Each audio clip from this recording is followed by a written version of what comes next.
El Ministerio Mesiánico Directo al Corazón presenta su programa Regresando a tus Raíces. Coronado has sido tú,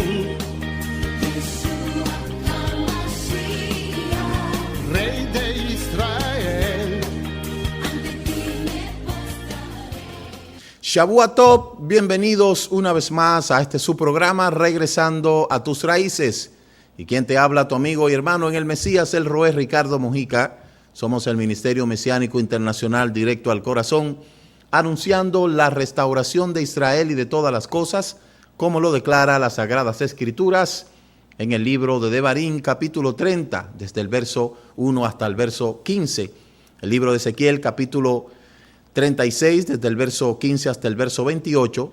Libro de los Hechos, capítulo 3, desde el verso 19 hasta el 21. Libro de Romanos, capítulo 11, desde el verso 18 hasta el verso 24. Y el libro de Ezequiel, capítulo 37, desde el verso 15 hasta el verso 38. Nosotros estamos anunciando la restauración de Israel y de todas las cosas, como lo declara las Sagradas Escrituras. Estamos anunciando como verdad una cosmovisión general, todas esas cosas que tienen que ver al papel de Israel como nación, como pueblo escogido. Nuestros objetivos generales abarca todo ese compendio de cosas que la gente necesita saber acerca de lo que es Israel. Estamos anunciando como objetivo específico la restauración de los nombres Kadoshim, la restauración de las Sagradas Escrituras, la restauración de las fiestas y la restauración de nuestra identidad. Nosotros hemos salido de Roma y su falsa teología de reemplazo que sustituyó a Israel, la nación del pacto, por la mal llamada iglesia, una institución forjada en el concepto humano. Estamos llegando a todas partes a través de este programa Regresando a tus Raíces. Recuerde visitar nuestra web www.ministeriodirectoalcorazon.com. También puede escribirnos a nuestro correo electrónico ricardomoj7@yahoo.com o puede escribirnos al 809-671-2593. Ahí están los teléfonos. Le damos toda rabá al Eterno en este día, saludando a todos los hermanos del área local, nacional e internacional. Hoy tenemos el tema titulado Las mentiras de la teología de reemplazo, en este caso hablando de las mal llamadas dispensaciones. Nosotros siempre llevamos un tema que surge de la necesidad que nos emiten los hermanos en todas partes, y por eso nosotros pues llevamos esta serie de estudios. Hay otros estudios que lo tenemos ahí preparado, pero obviamente vamos a hacerlo conforme a cómo tengamos el tiempo. De inmediato vamos a entrar en este tema que tenemos acerca de las mentiras de las dispensaciones teológicas. En este tema nosotros vamos a arrojar un poco de luz referente a esta línea de pensamiento desde el contexto teológico. Como todos ustedes saben, lo que conocemos como teología no comenzó como tal, sino que es un desprendimiento de lo que es la filosofía. La filosofía es la rama de toda la ciencia, se puede decir. Y hablando un poco de historia, para nosotros hacer hincapié en el contexto de la teología, porque no abordé ese tema por razones de tiempo, pero ustedes saben que uno de los primeros teólogos fue San Agustín. San Agustín era un sacerdote, se puede decir, de la Iglesia Católica, y dentro de ellos pues hay otros más, pero San Agustín fue el que pudo construir el concepto de la teología. Partiendo de ahí en adelante, entonces se trilla el camino, porque cuando nosotros analizamos el contexto de los padres apologistas, ellos en un sentido no estaban tan acuñados al concepto teológico, porque al venir de la rama griega, sus análisis estaban centralizados en otro tipo de cosas obviamente después de la primera traducción que se hizo de la Taná, la Septuaginta, se traduce del griego, y luego cuando se traduce al latín es que entonces comienzan a surgir una serie de conceptos que tienen que ver con la interpretación o la reinterpretación. Nosotros hemos estado hablando en otras ocasiones que uno de los grandes peligros que encierra las traducciones es la reinterpretación. ¿Y en qué consiste la reinterpretación? La reinterpretación no es nada más y nada menos que tomar un documento, hacer un plan de lectura y luego transcribir y en esa transcripción aportar cierto concepto que a su modo de ver el traductor pone ahí. Y eso necesariamente no se coordina con el texto original. Entonces, ¿qué es lo que quiero decir? Que la persona que toma la escritura y luego la reinterpreta, el resultado de esa reinterpretación no necesariamente se relaciona con el texto original. Y ese ha sido un problema que hemos estado enfrentando a través de todos los tiempos, y ese ha sido uno de los peligros más prominentes, el cual fue el canal para diseminar toda esta doctrina que se pudieron establecer, como siempre le digo, en el pueblo latinoamericano. Hablo del pueblo latinoamericano porque es el pueblo que nos concierne a nosotros, porque cuando nosotros analizamos también el contexto en inglés, de igual forma, si usted hace un paralelo entre las iglesias medievales o, por así decirlo, del movimiento reformador, y usted la confronta con otra de otra parte, tanto la de Europa como la de aquí, prácticamente es lo mismo. Lo que diferencia en ciertas cositas, pero es lo mismo. Entonces, la reinterpretación es uno de los grandes peligros y es una de las armas que utilizó el concepto teológico para desvirtuar, magullar y destruir toda esa palabra que Moshe recibió en Har Sinaí. Como siempre le he estado diciendo, cuando usted analiza las principales bases de las doctrinas de muchos movimientos, resulta que la plataforma desde donde están proyectando eso, y usted analiza las fuentes, necesariamente no se circunscribe con eso que ellos están planteando. De ahí se tienen que valer del dogma y de ahí se tienen que valer sobre todo de lo que es ya la doctrina. ¿Ve? De ahí surge el dogma, la doctrina y esa cantidad de cosas que se inventan de ahí para allá en la universalización de las escrituras. Entonces, una de las cosas que se nos enseñó a nosotros fue la mentira de las dispensaciones. Que el Eterno había tomado 7 tiempos para tratar con la humanidad y luego en esos 7 tiempos iba a venir el restablecimiento de todas las cosas. Ahora yo veo que al fin y al cabo, con toda la estratagema de interpretación teológica, hermenéutica, escatológica, con todo y eso nos damos cuenta que la conclusión, al fin y al cabo, será que vamos a vivir en la tierra. ¿Ve? Entonces, todas estas cosas, lo que yo he hecho es descentralizarla por parte, porque para poder entender y llegar a una conclusión concreta, hay que descentralizar las cosas por parte, como dice Spinoza. ¿Ve? Baruch Spinoza dice que para poder llegar a la conclusión de una investigación hay que descentralizar las partes y comenzarla a analizar.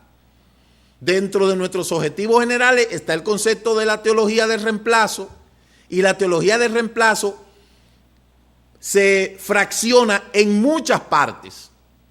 Dentro de la más importante están las dispensaciones. que es un concepto humano, porque acuérdese que el Eterno no trató con la humanidad a través de dispensaciones, sino a través de los pactos. En ese sentido, ha sido una estratagema que se ha logrado, que logró el poco entendimiento y que se acuñara todas esas detracciones que a última instancia el pueblo latinoamericano se está dando cuenta. Siempre le advierto de que mi trabajo no es nada personal contra nadie, mire, ni contra una institución, ni contra la Iglesia Católica, ni contra la Iglesia Evangélica, ni contra la protestante, ni contra la adventista. Mi trabajo, yo no tengo problema personal con nadie, a pesar de que mucha gente a per se han tomado esto de manera personal, pero entienda de que esto que yo estoy haciendo no es algo personal. O sea, yo no estoy tratando de afectar de manera personal a nadie. Yo estoy planteando mis análisis a través de los medios que se me facilitan, pero esto no es personal. Ahora, el que se lo toma personal, allá usted, su poco entendimiento, su poca sabiduría, su poca tolerancia. ¿Ve? Esto es contra el sistema. ¿Qué es lo que sucede? Que todo tiene su tiempo, que todas las cosas tienen su tiempo, que así como la reforma tuvo su tiempo, el protestantismo tuvo su tiempo, todo tiene su tiempo. Toda la era de los grandes movimientos ya pasaron. La era de los grandes milagros, mire, ya pasaron. Mire cómo está un líder grande por ahí de multitudes, ya haciendo transmisiones de vehículos y cosas, porque ya los tiempos han cambiado. Y yo le decía la semana pasada que el que se resiste a los cambios le va a pasar dos cosas. O te deja arrastrar por el cambio porque no le vas a poder hacer frente, o vas a morir en el intento de detenerlo. O te dejas arrastrar o mueres en el intento. Hay personas que prefieren morir en el intento de hacerle entender a la gente que no es así y lamentablemente mueren en el intento porque es que nadie se puede resistir a los cambios. Óigame bien, los cambios. La humanidad se ha adentrado a una era de que ya no existe nada oculto. La era de los descubrimientos, de los inventos, ya todo eso pasó. Por eso, hoy le toca a la restauración. Y es lo que estamos haciendo. Llevando desde el contexto de estudio, ¿verdad? Y el análisis, todas estas cosas que la gente tiene que conocer, aquellos que quieran conocerla. Porque tampoco no es mi intención convencer a nadie de lo que no quiere ser convencido. Si usted está tranquilo en su lugar y usted se siente bien, quédese ahí. No hay problema con eso. ¿Ve? Ahora, si usted siente curiosidad, esa curiosidad que está dentro de usted de conocer cosas como que a usted le huele, le parece que no andaba bien en el concepto escritural, entonces yo le invito a que usted estudie. ¿Ve? Entonces vamos a ver las mentiras de las dispensaciones teológicas, que son mentiras. Quizá ofenda con esta palabra, pero son mentiras.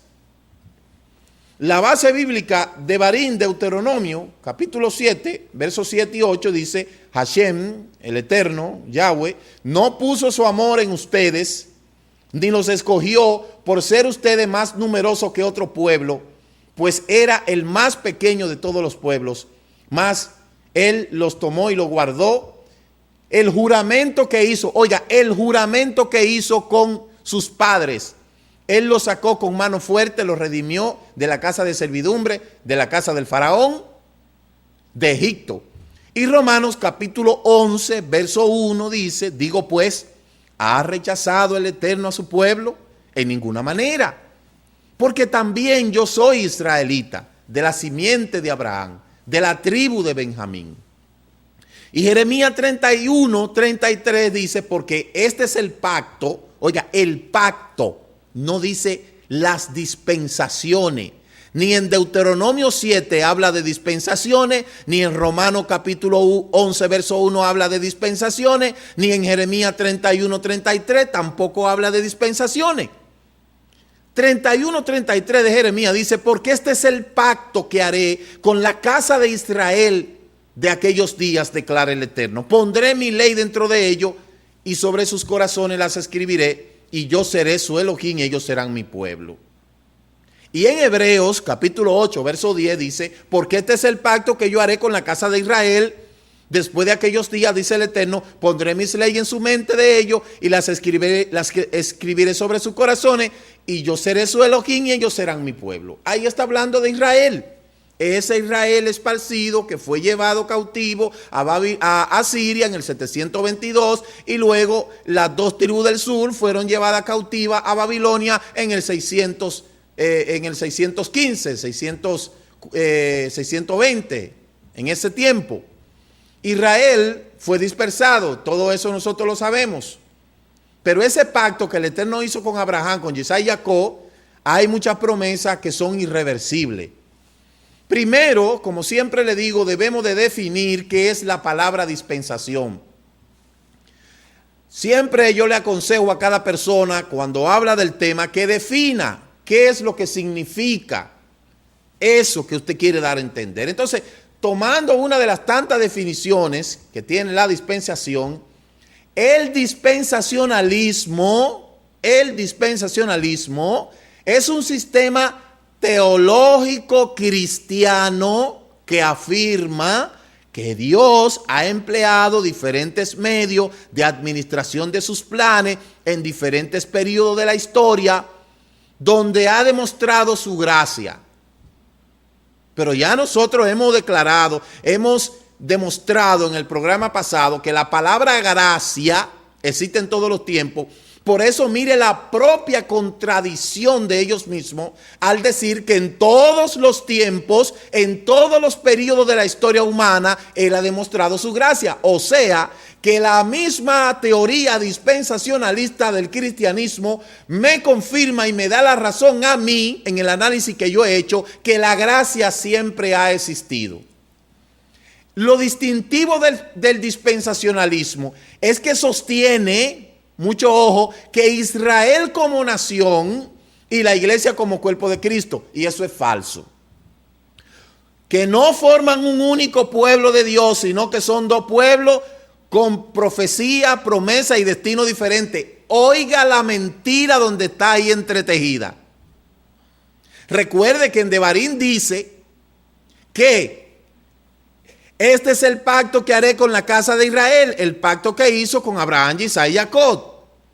Los descendientes de Israel están esparcidos y hoy el Eterno está retomando su pueblo, como dice el libro de Mateo capítulo 25, que Él va a tomar de los cuatro vientos todo su pueblo, que están en todas las naciones.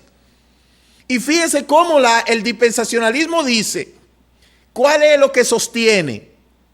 Que Israel es una nación y que la iglesia como cuerpo de Cristo no conforman un único pueblo, o sea que hay otro pueblo, sino dos pueblos con profecía y promesa y destino diferente. Entonces, ¿para dónde va Israel y para dónde va la iglesia? Ese ha sido el meollo del asunto, porque ellos saben que Israel como pueblo tiene promesa que están ahí en la escritura, pero la iglesia no tiene ninguna promesa. Porque cuando ellos hablan del cuerpo de Cristo, ¿qué es un cuerpo y quién es Cristo? Cristo es el personaje grecolatino que se inventó el paganismo para poder elegir su teología, porque ellos saben que la promesa es dada a Israel. Entonces el problema ha sido siempre la enemistad entre Israel y la iglesia. Y por eso es que usted ha visto la enemistad que hay entre los cristianos y que no quieren saber de Israel. Es producto de eso, mire, de la teoría de las dispensaciones.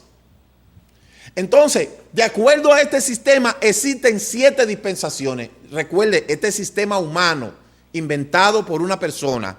Primero, la inocencia. Del Edén, Adán y Eva tenían que obedecer el mandato divino de no comer del árbol prohibido, por lo cual se aseguraban ser inocentes de pecado y ambos fallaron. De ahí es donde viene la teoría de que el árbol era una manzana, era una mata de manzana. De ahí es donde viene. Luego ahí está la conciencia que desde la caída hasta Noé, el ser humano tuvo la posibilidad de controlar libremente sus decisiones sobre la base de lo que su conciencia le indicaba, y fallaron en esto, ya que el designio del corazón de ellos fue solamente de continuo al mal. Esto es el segundo concepto. La tercera dice el gobierno humano, desde Noé a Abraham, ya que la conciencia personal no fue una guía adecuada para el ser humano, se encomendó a los gobiernos a administrar la justicia y moral. Luego viene la promesa. Al fallar los gobiernos en su contenido, escogió a Abraham para ser padre de la fe y le prometió que él sería bendita a todas las naciones, en contradicción con lo que ellos dicen arriba, porque arriba dicen que la iglesia e Israel son dos pueblos diferentes, y entonces aquí dicen que en Abraham iban a ser benditas las naciones, una contradicción muy tremenda. Luego dice que la ley de Moisés, al personaje que ellos inventaron, el ser humano solo podía acercarse al Eterno a través del cumplimiento de la ley mosaica. Esta, dada su condición de perfecta, fue imposible cumplir, por ello se revela el pecado y la maldición del mismo. Eso es falso, porque de ahí donde tradujeron la palabra ley, que es de momo, y la confundieron con la palabra Torah, que es instrucción, la confundieron con ley, que es momo. Entonces, esa teoría también es totalmente debatible. Luego viene la gracia, que es supuestamente donde estamos. Solo al reconocer nuestra incapacidad de lograr algo bueno y la conciencia de pecado, podemos reconocer que el personaje salvador que ellos se crearon es el único mediador entre el Eterno y que los seres humanos, por eso no hay otro nombre bajo el cielo en quien podamos ser salvos. ¿Qué es lo que dice la gracia? Que en la gracia todo es permitido. Óigame bien. Como estamos en la gracia, todo es permitido. En la gracia usted puede hacer lo que usted quiera, usted puede vivir como usted quiere, usted puede actuar como usted quiera, y como quiera usted hace lo que usted quiera, porque usted tiene un mediador que le va a tolerar todas las cosas. O sea, a Israel no se le toleró todas las cosas y a la iglesia se le va a tolerar todas las cosas. Por eso mucha gente dice, no, es que estamos en la gracia. Y agarra la gracia para violar las leyes, agarra la gracia para pecar, agarra la gracia para hacer todo. Y ese es el desorden que tenemos hoy en día, porque estamos en la gracia. En la gracia se violan todas las normas, todos los principios, porque la gracia es una puerta ancha que los teólogos inventaron. Y usted no ve el relajo que tiene la gente hoy en día, posteando un sinnúmero de cosas y con vocabulario muy espirituales, sin embargo, con una cerveza en la mano, ¿ve? Con una vagabundería desde el centro de... Y ese relajo que tiene la gente. O sea, eso no es lo que el Eterno, no es lo que el Eterno dice en su Torah. La Torah dice que hay que obedecer los mandamientos. Y producto de los mandamientos, entonces, vienen las bendiciones a esa obediencia.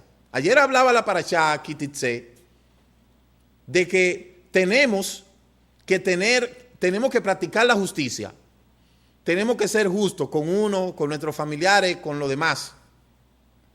Y había una serie de cosas que hablaban en esa parashá. Uno de los temas que hablaba el capítulo 22 de Deuteronomio era el hecho de que en uno de sus versículos, me parece que decía, cuando vaya caminando por el bosque y encuentre una madre junto a su polluelo, una ave, en un nido de pájaro, junto a su polluelo, la madre, tú vas a coger los polluelos y vas a soltar a la madre porque esto te prolongará la vida. Fíjese, sin embargo, como mucha gente dice que eso está en el Antiguo Testamento, eso está abolido. Sin embargo, mire la poca cosita que prolonga la vida de una persona, el usted ir caminando por el bosque, por el campo, un nido de pájaros se cae, usted toma los polluelos y los cría y suelta a la madre, eso le va a prolongar la vida.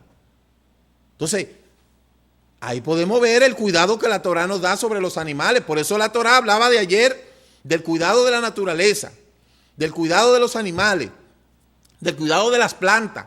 La parashá de ayer nos decía, hay que cuidar el medio ambiente. Por eso hay una fiesta que se llama Tu Mishpah, que es la fiesta de los árboles, donde ahí en esa fiesta se siembra un árbol. Ahí en esa fiesta se contribuye con la naturaleza.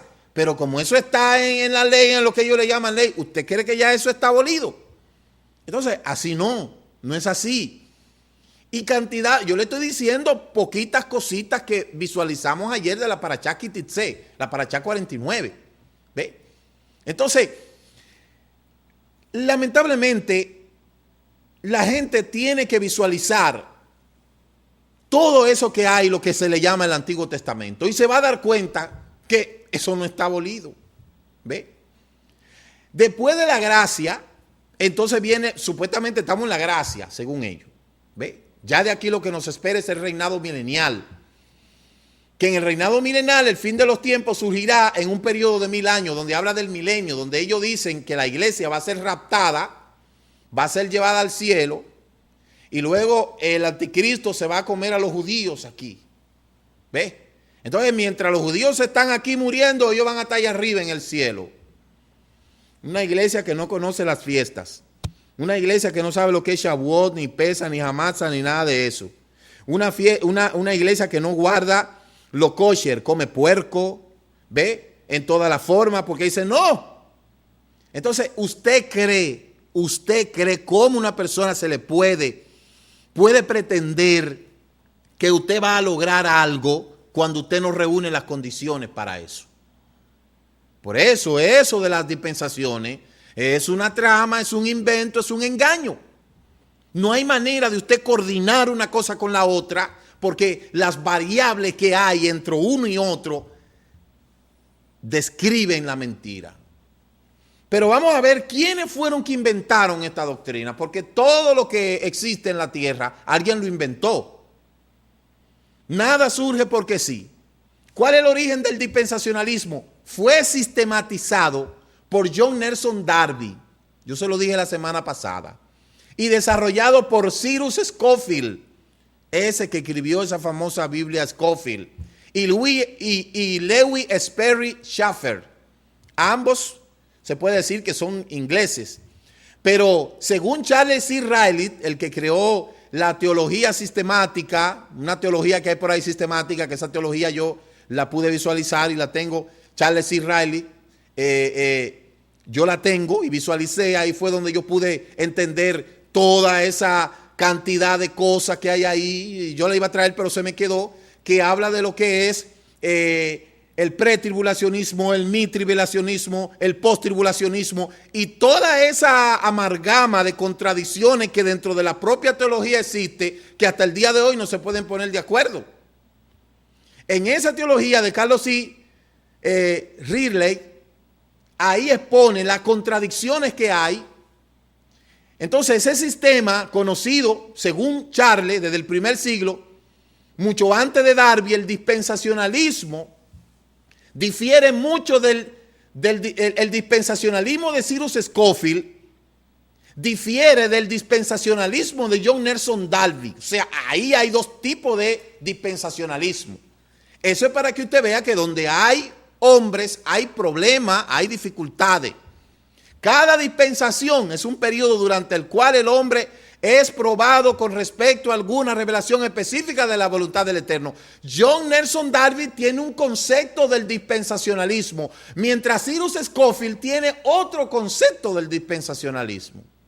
Y esa es la contradicción. O sea, las dispensaciones no son elementos que pueda usted tomarlo como un canon para poder establecer un parámetro entre Israel y los pactos. No lo existe, al contrario, trata de excluir a Israel y luego presentar lo que se levantó, que la gente tiene que entender, el Mesías Salvador, cuyo nombre es Yeshua, no vino a fundar una religión llamada cristianismo. Eso es falso. Mateo capítulo 15, verso 24 dice, porque yo he sido enviado solo a las ovejas esparcidas de la casa de Israel.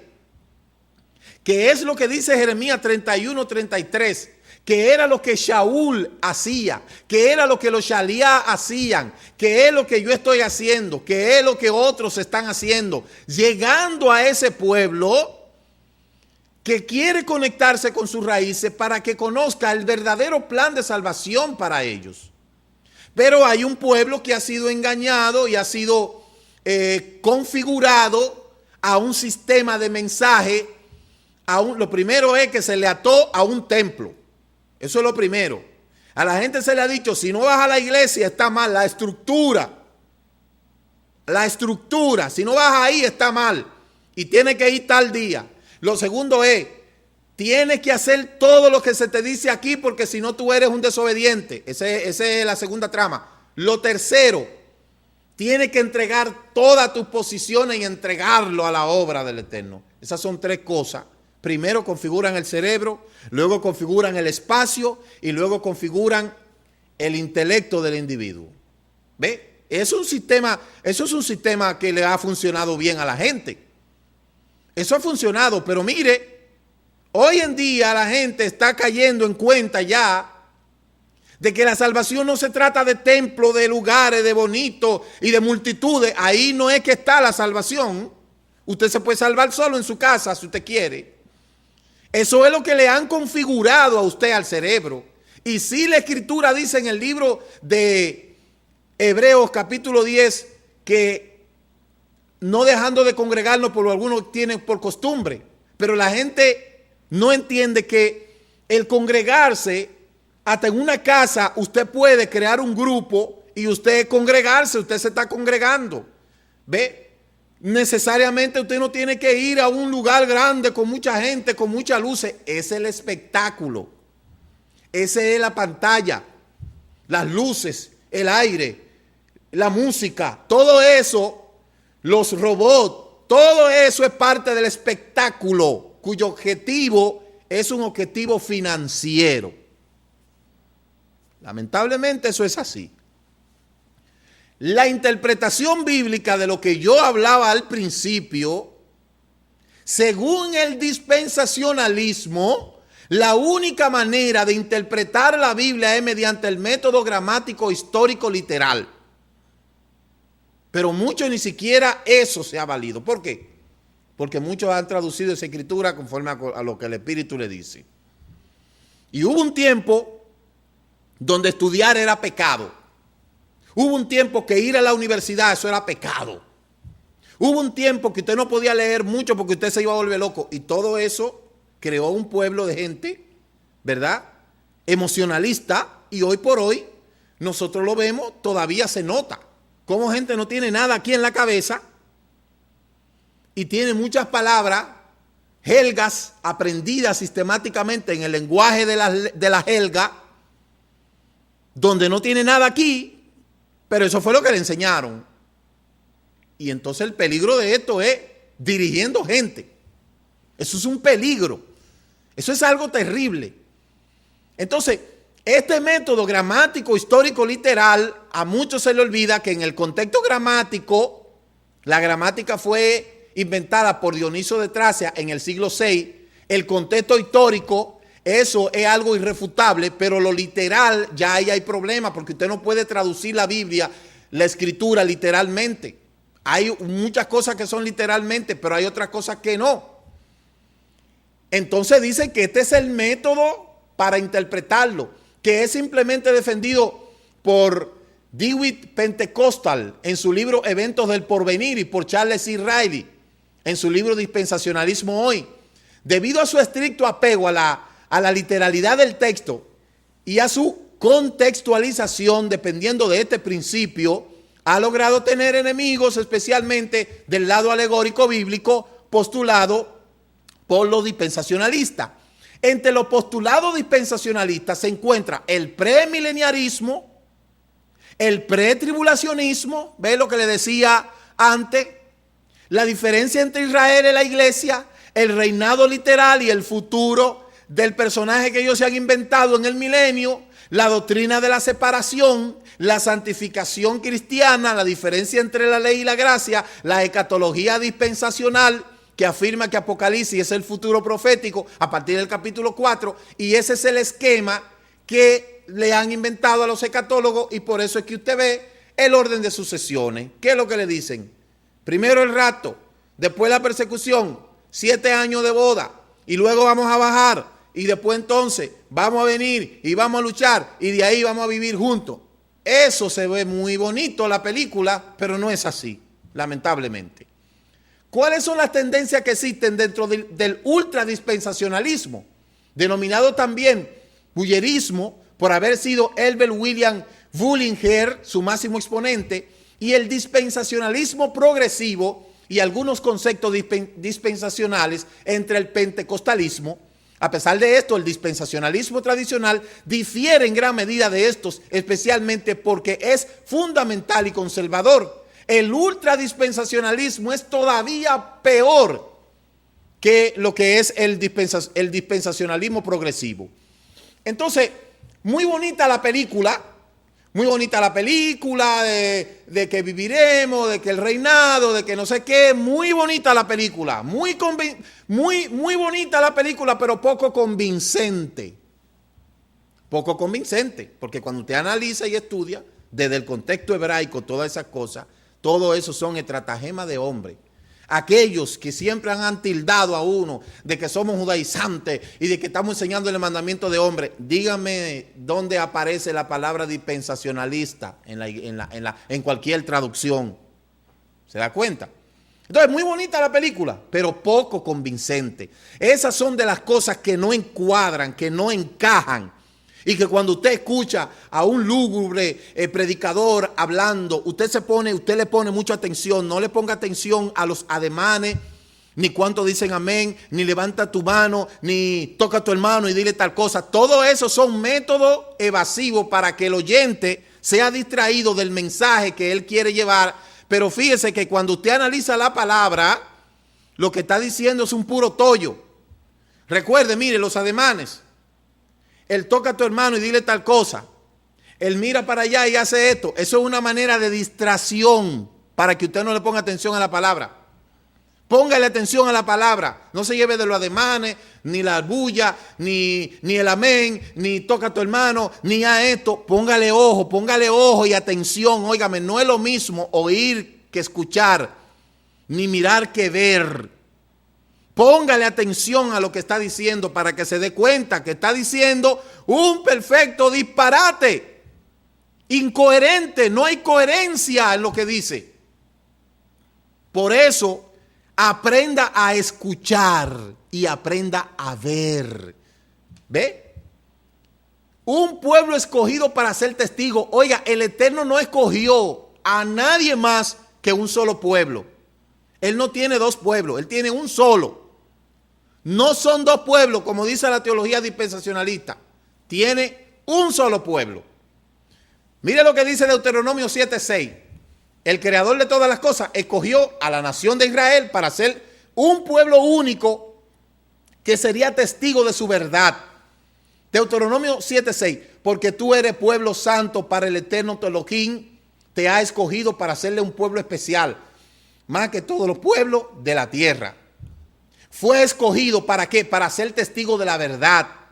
En un mundo que se ha separado del Eterno, ustedes son mis testigos, dice el Eterno. Mi siervo a quien yo escogí, para que me conozcan y me crean y me entiendan que yo soy, y antes de mí no fue formado otro, ni lo habrá después de mí. Fuera de mí no hay quien salve, como dice Isaías 43. Los testigos dicen que ellos son el pueblo escogido. Falso. Falso. El pueblo escogido es el pueblo de Israel. Búsquelo en todas las traducciones. ¿Qué tierra fue escogida? La tierra de Israel, donde viven el pueblo de Israel, de donde será la capital del reinado del Mashiach, desde donde gobernará Yeshua. Ser la nación escogida significa estar unido a la tierra escogida. Él dio la tierra de Ere Israel, que está estratégicamente localizada en el centro del mundo. Esta Jerusalén la puso en medio de las naciones y de la tierra a su alrededor, como dice Ezequiel capítulo 5, verso 5. Israel es el puente que conecta los continentes de Europa, África, Asia, debido a su centro de localización, la nación tiene una amplia exposición a todas las naciones del mundo. La tierra de Israel es el ombligo de la tierra, conecta todos los continentes, la tierra de Israel, porque eso fue la tierra que él escogió para poner su pueblo. Simple y sencillo. Entonces, sintetizando ese contexto, la tierra de las promesas que fueron dadas a Abraham, a Isaac, a Jacob, los profetas, de donde Yeshua dijo que se iba a ir y que iba a volver, y a sus talmidines hebreos, está en el mismo lugar que hace 4000 años de que nacieran todas las sectas que reclaman ser los dueños y los escogidos del Eterno. La misma tierra que anduvo Abraham, Isaac y Jacob, a donde Isaac iba a ser sacrificado en el monte del templo, está en el mismo lugar. No se ha movido de ahí, está ahí mismo. Aquellos que van a hacer turismo a Israel deberían de verificar estos puntos geográficos antes de dejarse arrastrar por el emocionalismo. Mire, Isaías 43 dice: ustedes son mi testigo y mi siervo a quien yo escogí para que me conozca y crean y entiendan. Isaías capítulo 2 verso 2 dice: acontecerá en los postreros días que el monte de la casa del Eterno será establecido como cabeza de monte, se alzará sobre los collados y confluirán a él todas las naciones, lo que indica que todo se va a desarrollar en Israel. Miqueas capítulo 4 verso 2 dice: vendrán muchas naciones y dirán: venid y subamos al monte del Eterno, la casa del Elohim de Jacob, para que él nos instruya en sus caminos y nosotros andaremos en su senda, porque de Sión saldrá la Torá y de Jerusalén la palabra del Eterno. Entonces, ¿a dónde queda la iglesia? Ahí. ¿Cuál será la capital de la iglesia? ¿Dónde van a ir los cristianos? ¿Qué van a hacer los cristianos? ¿Qué sucederá entonces? Esas son las interrogantes que usted se tiene que hacer. Si Israel es una cosa y la iglesia es otra cosa, ¿a dónde nosotros vamos a vivir? Pregúntese eso. ¿Qué es lo que vamos a hacer? ¿Qué es lo que va a pasar? ¿Qué va a pasar con nosotros? Porque en ningún lugar aquí habla de iglesia. Yo no he visto la palabra iglesia aquí. Yo no he visto otro pueblo que no sea el pueblo del Eterno. Entonces, eso es algo que es un proceso entenderlo, pero la gente lo está comprendiendo. La gente lo está racionalizando. La gente lo está interpretando. ¿De que qué? De que tenemos que ir a las promesas dadas a Abraham, a Isaac y a Jacob. Por eso envió a Yeshua. Yeshua, el Mashiach de Israel, vino a hacer enlace entre esos pueblos que estaban separados. ¿Cuáles? Si hablamos de dos pueblos, hablaríamos de la casa del norte y la casa del sur. Y por eso dice Efesios capítulo 2, verso 14, porque de ambos pueblos, la casa de Israel y la casa de Yahudá, de ambos pueblos hizo uno, derribando la mejilá, la pared. Ahí no habla la palabra iglesia. Ahí no habla la palabra iglesia. Entonces, perdóneme, pero usted tiene, cada cristiano que está mirando este programa, que son muchos, usted debe de analizar esto que yo le estoy diciendo. Tiene que ser de su interés el poder saber qué es lo que va a pasar con usted, para que usted no siga creyendo en cuentos de vieja, que usted no siga creyendo en cuentecitos de Pinocho, de los 7 enanitos y todo eso, de muñequitos que le pintan, ve, muñequitos en el paraíso y muñequitos aquí. Usted tiene que visualizar, si es de su interés, investigue dónde que usted va a estar, qué es lo que va a pasar. Investigue qué es lo que va a acontecer con usted. Trate de investigar, no se quede ahí solamente. Porque hasta donde yo he podido entender, y cantidades y millones de personas lo han entendido, es el hecho de que Israel es la nación escogida y que todos los creyentes en Yeshua son injertados en el olivo natural.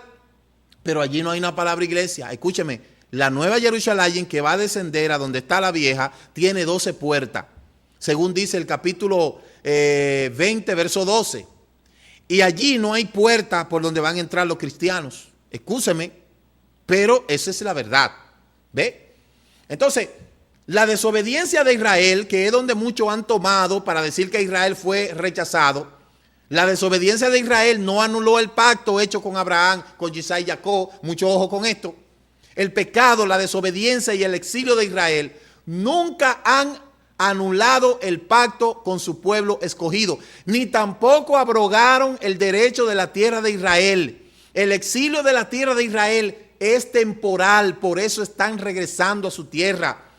Levítico 26, 44 y 45, mire lo que dice. Con todo esto, estando ellos en la tierra de sus enemigos, yo no los desecharé, ni los abominaré para consumirlo, invalidando mi pacto con ellos, porque yo soy el Adón, su Elohim.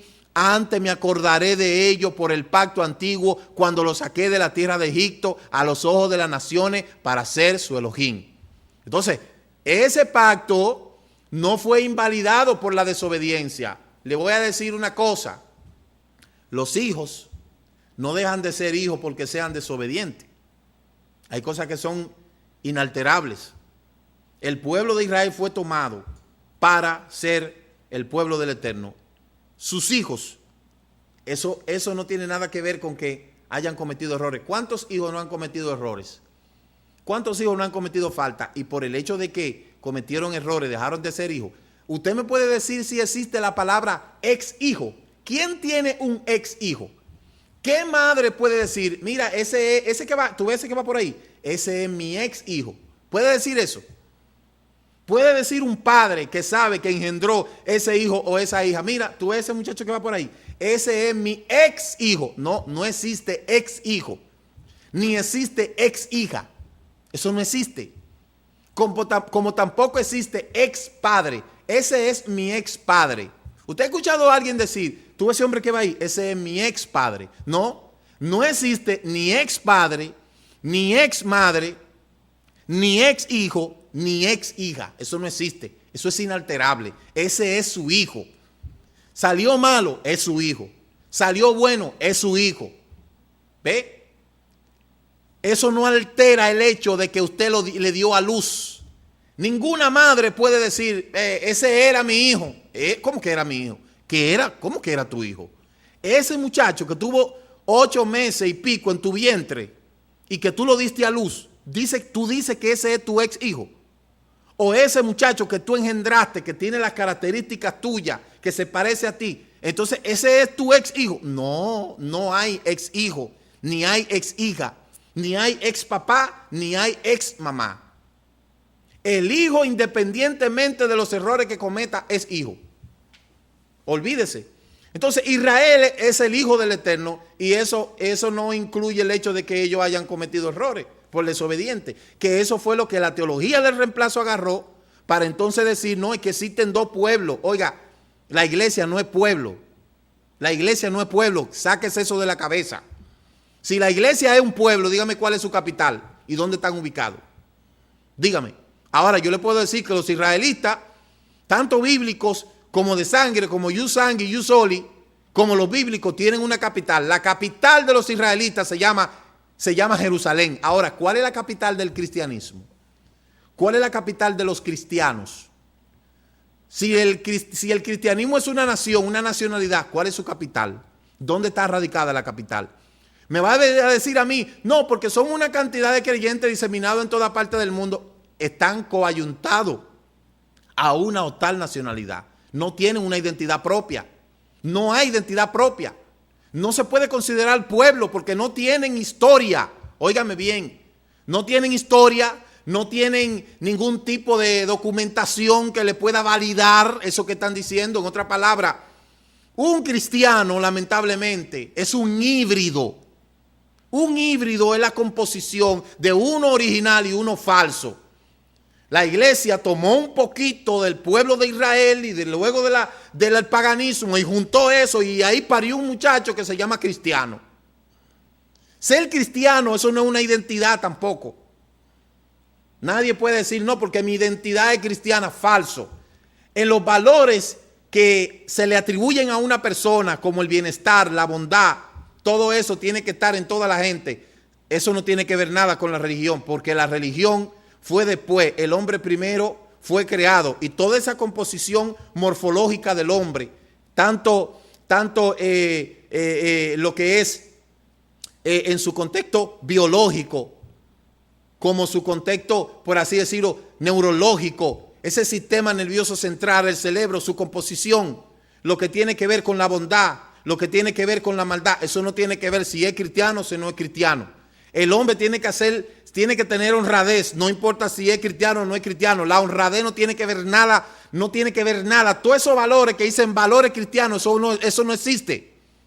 Los valores cristianos, eso no existe, porque esos valores tiene que tenerlos cualquier hombre que no visite ninguna iglesia. O usted me está diciendo a mí que para yo ser honrado, yo tengo que estar metido en una iglesia. Eso es falso.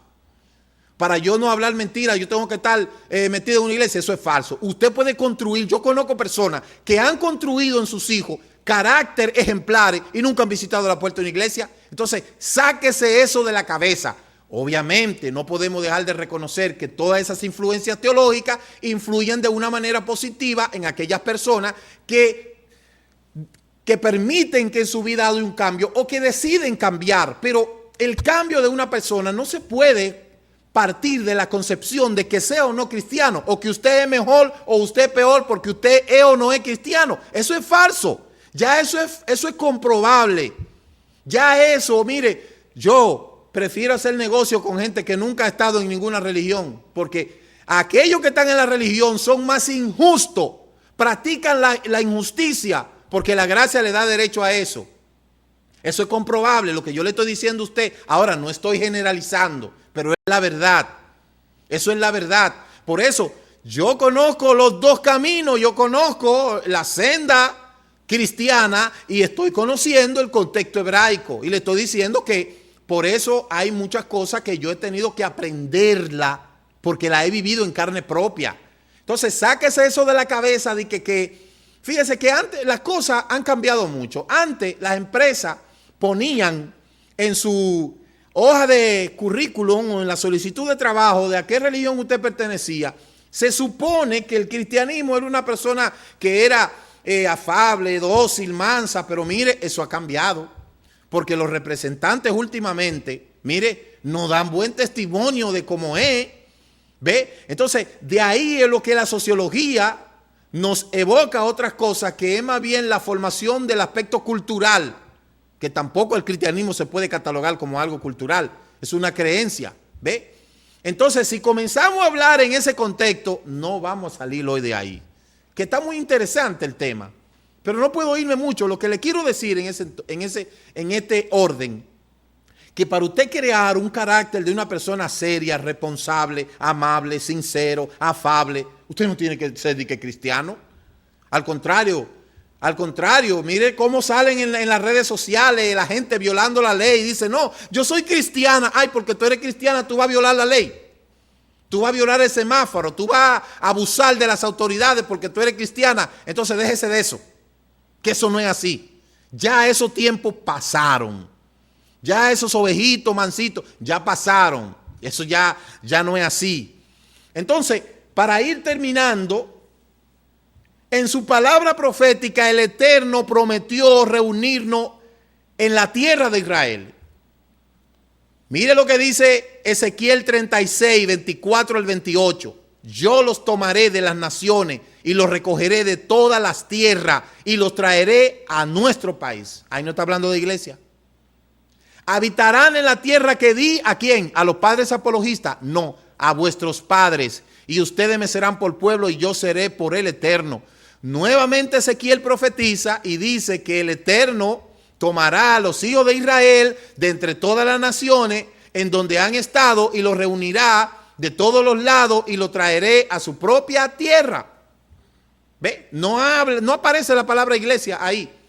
Jeremías añade, no obstante, he aquí vienen días, dice el Eterno, en que no se dirá más vive el Eterno, que hizo subir a los hijos de Israel de la tierra de Egipto, sino vive el Eterno que hizo subir a los hijos de Israel de la tierra del norte y de todas las tierras a donde habían sido arrojados, y lo volveré a su tierra, lo cual di a sus padres. Jeremías 16, 14 y 15.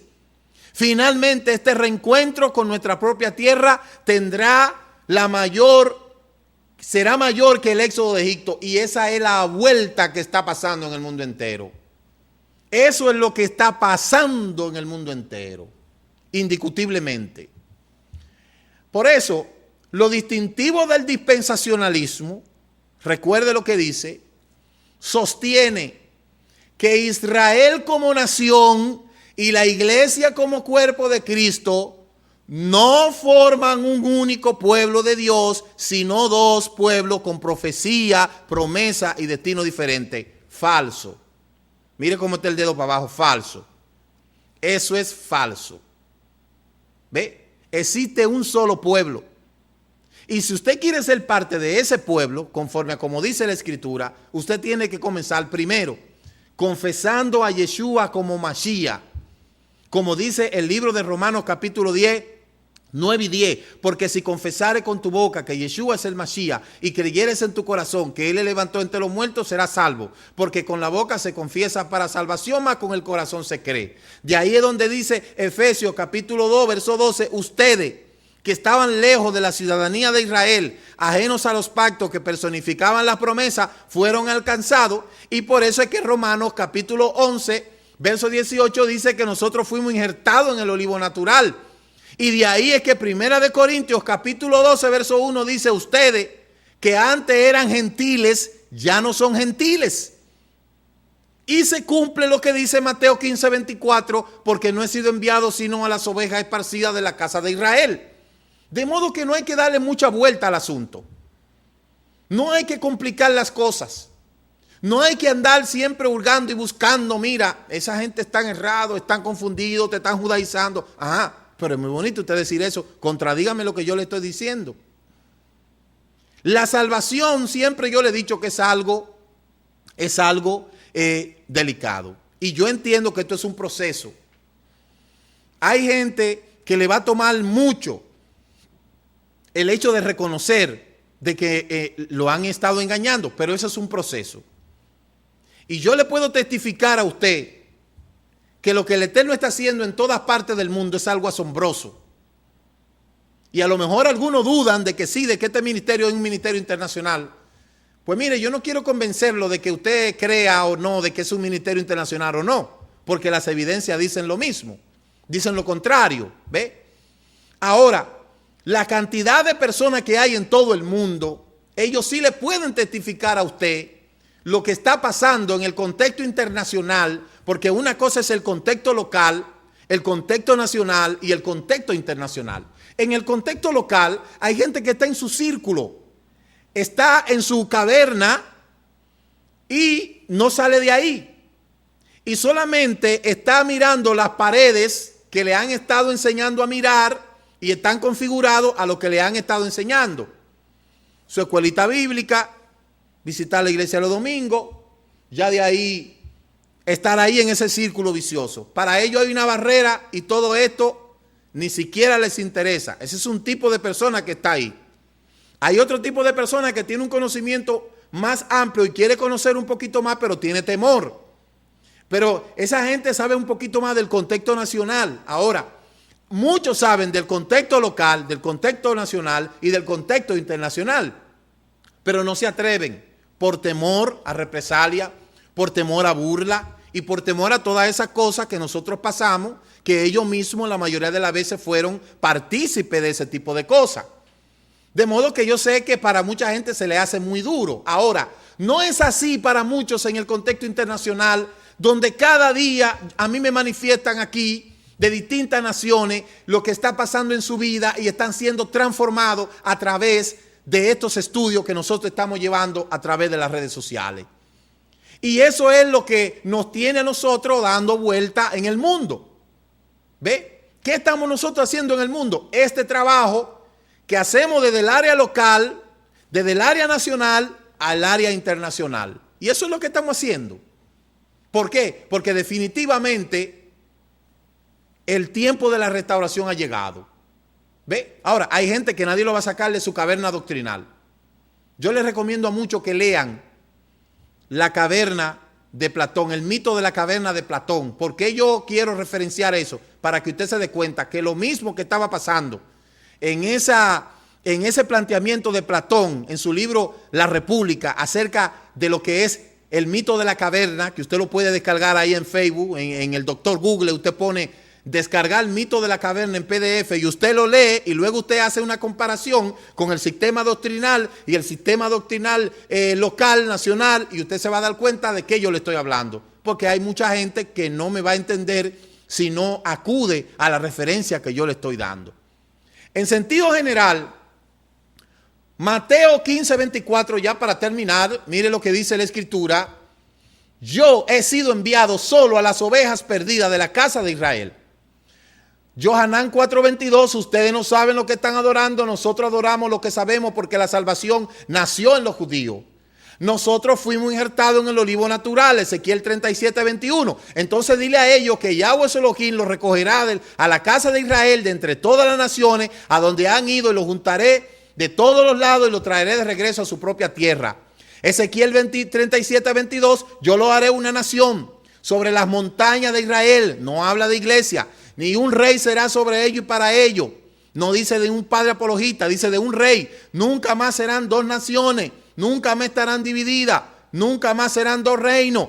Ezequiel 37:23, ellos nunca más se profanarán a sí mismos con sus ídolos. Los libraré de todas sus transgresiones con las que han pecado. Y yo los salvaré de todos los lugares donde han estado viviendo y pecando. Y yo los lavaré para que sean mi pueblo y yo seré su Elohim. Eso incluye a mucha gente que está dentro de la mal llamada iglesia, que van a salir de ahí como muchos de nosotros hemos salido.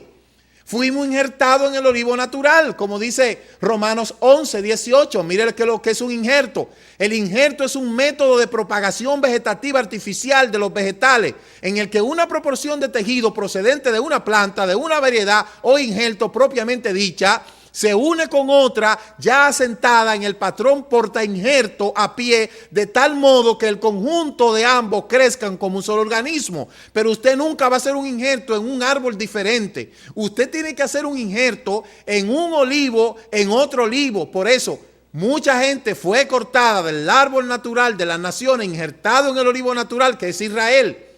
Por eso Romanos le dice, no te jactes. No le diga que tú eres el que está sustentando el tronco, porque no es la rama que sustenta el tronco, es el tronco que sustenta la rama. Por eso las naciones son árbol silvestre. Muchos de nosotros fuimos cortados del árbol silvestre de las naciones, salimos del cristianismo, del catolicismo, del adventismo, del satanismo, de todo ese poco de religión. Entonces Yeshua nos injerta en el olivo natural que es Israel, y ahí estamos dando fruto que se parece al olivo natural.